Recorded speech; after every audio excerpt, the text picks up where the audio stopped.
Students, welcome back to my class. So today we are going to discuss about the culture media. Okay, so what is a culture media?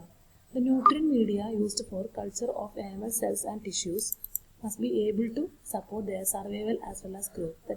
Okay, നമ്മൾ പറഞ്ഞു cell culture ചെയ്യുമെന്ന് പറഞ്ഞില്ലേ, അതിലൊരു media ആവശ്യമാണ്. Cell culture ചെയ്യാൻ വേണ്ടിയിട്ട് നമുക്കൊരു culture media ആവശ്യമാണ്. ആ സെൽ കൾച്ചർ മീഡിയ എന്തായിരിക്കണം? അതിനെന്താണ്, അതിൻ്റെ ഈ സെല്ലിൻ്റെ ലൈഫ് നിലനിർത്താൻ വേണ്ടിയിട്ട് അത് അല്ലെങ്കിൽ അതിനെ സപ്പോർട്ട് ചെയ്യണം, ആ സർവൈവലിനെ സപ്പോർട്ട് ചെയ്യുന്നതായിരിക്കണം കൾച്ചർ മീഡിയ എന്ന് പറയുന്നത്. ദാറ്റ് ഈസ് എന്താണ്, they must provide nutritional and also hormonal factors. അത് ന്യൂട്രീഷൻ ഫാക്ടേഴ്സും പ്രൊവൈഡ് ചെയ്യണം, അതുപോലെ തന്നെ ഹോർമോണൽ ഫാക്ടേഴ്സും പ്രൊവൈഡ് ചെയ്യണം. ഒരു ന്യൂട്രിയൻ മീഡിയത്തിൽ നിന്ന് ആ സെല്ലിന് ആവശ്യമുള്ള എല്ലാ കാര്യങ്ങളും nutritional as well as hormonal factors കിട്ടുന്നതായിട്ടുണ്ട്. അപ്പോഴാണ് കൾച്ചർ മീഡിയ പെർഫെക്റ്റ് ആവുള്ളൂ. ഓക്കെ, ഇനി 2 types ഓഫ് കൾച്ചർ മീഡിയ ഉണ്ട്. They are natural media and artificial media. So natural media എന്ന് പറഞ്ഞാൽ it consist sonly of naturally occurring biological fluids. അത് naturally occurring biological fluids ആണ് natural media എന്ന് പറയുന്നത്. Example ആയിട്ട് വരുന്നത് കൊയാഗുല അല്ലെങ്കിൽ ക്ലോട്ട്സ്, പ്ലാസ്മ ക്ലോട്ടൊക്കെ ഉണ്ടല്ലോ, അത് ബയോളജിക്കൽ ഫ്ലൂയിഡ്സ്, അതായത് amniotic fluid, ascitic fluid, pleural fluid, serum, aqueous humour from the eye, insect haemolymph ഒക്കെ എന്താണ്, ബയോളജിക്കൽ ഫ്ലൂയിഡ്സ് ആണ്. ഇനി tissue extracts like chick embryo extract, spleen, liver, bone marrow extract ഒക്കെ എന്താ, അതും നാച്ചുറൽ മീഡിയ ആണ്. Usually these are used for organ culture. നമ്മൾ organ കൾച്ചറിന് വേണ്ടിയിട്ട് യൂസ് ചെയ്യുന്നതൊക്കെ ഇതൊക്കെ ഓർഗൻ കൾച്ചറിന് വേണ്ടിയിട്ട് യൂസ് ചെയ്യാറുണ്ട്.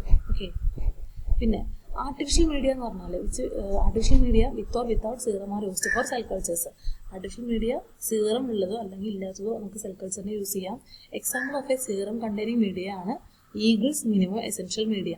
അപ്പോൾ ആർട്ടിഫിഷ്യൽ മീഡിയ വിത്ത് സീറം അല്ലെങ്കിൽ വിത്തൗട്ട് സീറം ആയിരിക്കാം.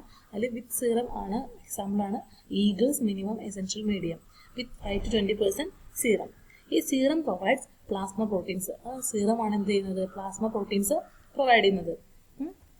ഇനി ഇപ്പോൾ നമ്മളതാണ് കൾച്ചർ മീഡിയയുടെ കാര്യം പറഞ്ഞത്. കൾച്ചർ മീഡിയ എന്ന് പറയുന്നത് എന്താണ്, ഒരു ന്യൂട്രിയൻ മീഡിയ ആണ്. അത് ആനിമൽ സെൽസിൻ്റെയും ടിഷ്യൂസിൻ്റെ ഒക്കെ ഗ്രോത്തിന് ആവശ്യമായിട്ടുള്ള എല്ലാ സപ്പോർട്ടും കൊടുക്കുന്നതാണ് കൾച്ചർ മീഡിയ.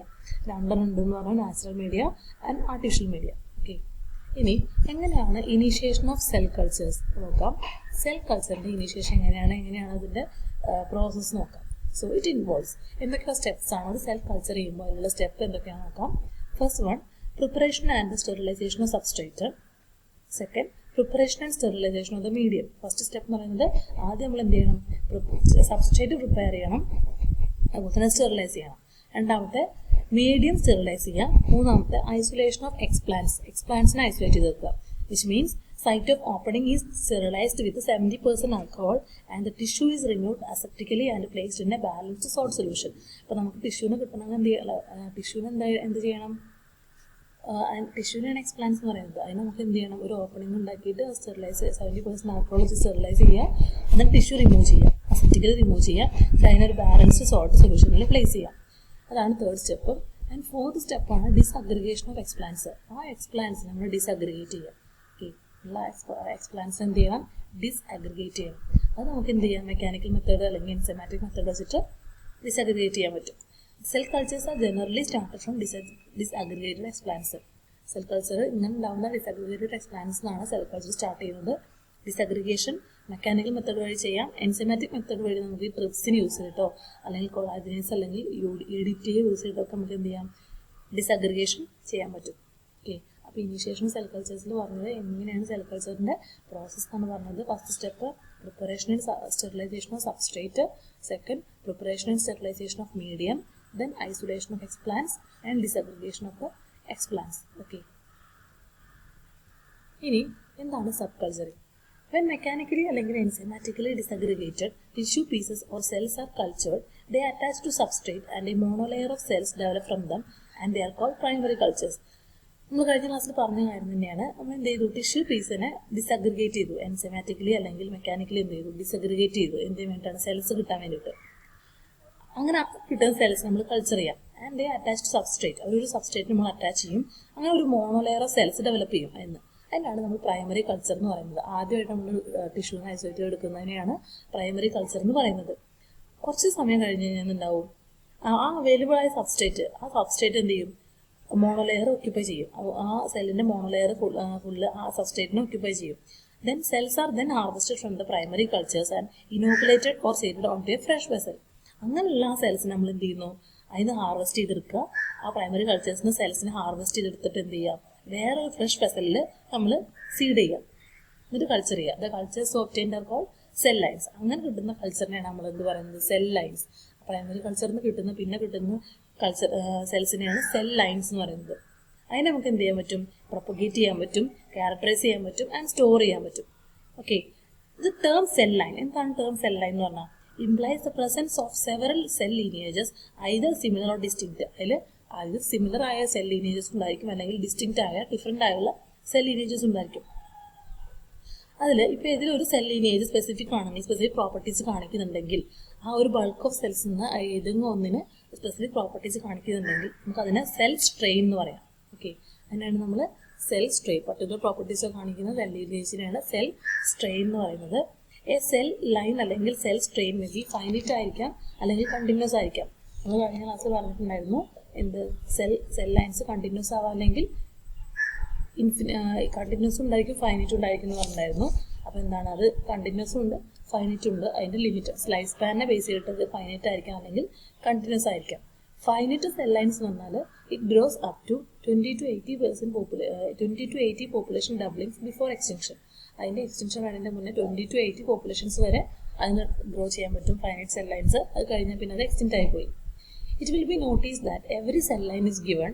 നമ്മളിപ്പോൾ സെൽ ലൈൻസ് എടുത്തു, അതിൻ്റെ ശേഷം എന്ത് ചെയ്യുന്നുണ്ട്, ഓരോ സെൽ ലൈനും നമുക്ക് എന്തൊക്കെ മാർക്ക് ചെയ്യണം, എന്തൊക്കെയാണ് കൊടുക്കേണ്ടത് ഓരോന്നിനും പറഞ്ഞത്.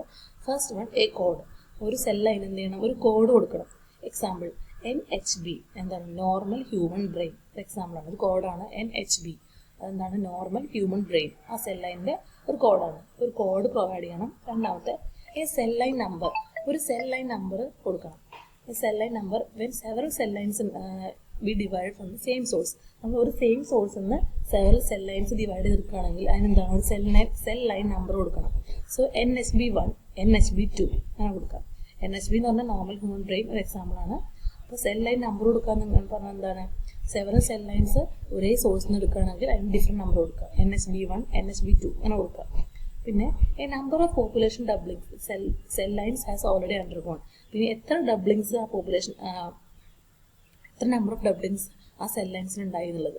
അപ്പോൾ NHB2/2 അങ്ങനെ മീൻസ് 2 ഡബ്ലിങ്സ്. അപ്പോൾ 2 ഡബ്ലിങ്സ് അതിന് ഉണ്ടായിട്ടുള്ളതാണ് അതിൻ്റെ മീനിങ്. ഓക്കെ, അപ്പോൾ ഒരു കോഡ് കൊടുക്കണം, ഒരു സെൽ ലൈൻ നമ്പർ കൊടുക്കണം, പിന്നെ നമ്പർ ഓഫ് പോപ്പുലേഷൻ ഡബ്ലിങ്സ്, അതിന് എത്ര പോപ്പുലേഷൻ നമ്മൾ ഡബിൾ ചെയ്തെടുത്തു എന്നുള്ളതും അതിൽ നോട്ട് ചെയ്യണം. The process of inoculating cultured cells into fresh culture vessels is termed as subculture. അപ്പോൾ നമ്മൾ എന്താ നോക്കുന്നത്, സബ് കൾച്ചർ എന്താണ് നോക്കുന്നത്. അപ്പോൾ ഇങ്ങനെ പ്രോസസ് ഓഫ് ഇനോക്കുലേറ്റ് കൾച്ചേർഡ് സെൽസിന് നമ്മൾ എന്ത് ചെയ്യുക, ഫ്രഷ് കൾച്ചർ വെസൽസിലേക്ക് ഇനോക്കുലേറ്റ് ചെയ്യുന്നതിനാണ് എന്ത് പറയുന്നത്, സബ് കൾച്ചർ എന്ന് പറയുന്നത്. ഒരു പ്രൈമറി കൾച്ചറിൽ നമ്മൾ പിന്നീട് എടുത്തിട്ട് വേറെ കൾച്ചറിലേക്ക് മാറ്റിയിട്ട് നമ്മൾ കൾച്ചർ ചെയ്യാമല്ലോ, അതിനാണ് എന്ത് പറയുന്നത്, സബ് കൾച്ചർ എന്ന് പറയുന്നത്. Sub cultures may be done every 7 days, but some fast growing cell lines require a change of medium after 3 to 4 days. Okay, ഒരു 7 days ആണ് നമുക്ക് എന്ത് ചെയ്യാൻ പറ്റുന്നത്, സബ് കൾച്ചേഴ്സ് ചെയ്യുന്നത്. പക്ഷേ ചില ഫാസ്റ്റ് ഗ്രോവിങ് സെൽ ലൈൻസിനൊക്കെ എന്ത് ചെയ്യാം, ഒരു ചേഞ്ച് ഓഫ് മീഡിയം ആവശ്യമാണ്. ആഫ്റ്റർ 3 to 4 days, 3 to 4 daysനുള്ളിൽ തന്നെ അവർ ആ മീഡിയം ചേഞ്ച് ചെയ്യേണ്ടതായിട്ട് വരും. ഓക്കെ, പിന്നെ എന്താണ് യൂസസ്, ഈ സെൽ കൾച്ചറിൻ്റെ യൂസസ് എന്തൊക്കെയാണെന്ന് നോക്കാം. The large-scale animal cell cultures have been extensively utilized in recent years as sources of valuable products like enzymes, hormones, interferons, monoclonal antibodies and vaccines. അപ്പോൾ നമ്മൾ പറഞ്ഞിട്ടില്ലേ, വാക്സിൻസ് ഉണ്ടാക്കാന്നൊക്കെ പറയുന്നുണ്ട്, എൻസൈംസ്, ഹോർമോൺസ്, ഇന്റർഫെറോൺസ് ഒക്കെ ഉണ്ടാക്കുന്നതായിട്ട് വരും. അപ്പോൾ എന്ത് ചെയ്യുക, അപ്പോഴാണ് ഈ എനിമൽ സെൽ കൾച്ചർ അവിടെയാണ്, ലാർജ് സ്കെയിൽ ആയിട്ടുള്ള എനിമൽ സെൽ കൾച്ചർ അവിടെയാണ് യൂട്ടിലൈസ് ചെയ്യുന്നത്. ഓക്കെ, ഇത്രയാണ് സെൽ കൾച്ചറിനെ കുറിച്ച് പറയാനുള്ളത്. നമ്മൾ കഴിഞ്ഞ ക്ലാസ്സിൽ സെൽ കൾച്ചർ എന്താണെന്ന് പറഞ്ഞു, പിന്നെ സെൽ ലൈനിനെ കുറിച്ച് പറഞ്ഞിട്ടുണ്ടായിരുന്നു, പിന്നെ ഇന്ന് പറഞ്ഞത് കൾച്ചർ മീഡിയ എന്താണെന്ന് പറഞ്ഞു, അതുപോലെ തന്നെ സെൽ കൾച്ചറിലെ സ്റ്റെപ്പുകൾ എന്തൊക്കെയാണെന്ന് പറഞ്ഞു. ഓക്കെ, പിന്നെ നമ്മളൊരു സെൽ ലൈൻ ഉണ്ടായിക്കഴിഞ്ഞാൽ എന്തൊക്കെയാണ് അതിന് കൊടുക്കേണ്ടത്, പ്രൊവൈഡ് ചെയ്യേണ്ടത് എന്നൊക്കെയാണ് പറഞ്ഞത്. ഓക്കെ, ഇനി ബാക്കി നെക്സ്റ്റ് ക്ലാസ്സിൽ നോക്കാം. Okay, thank you.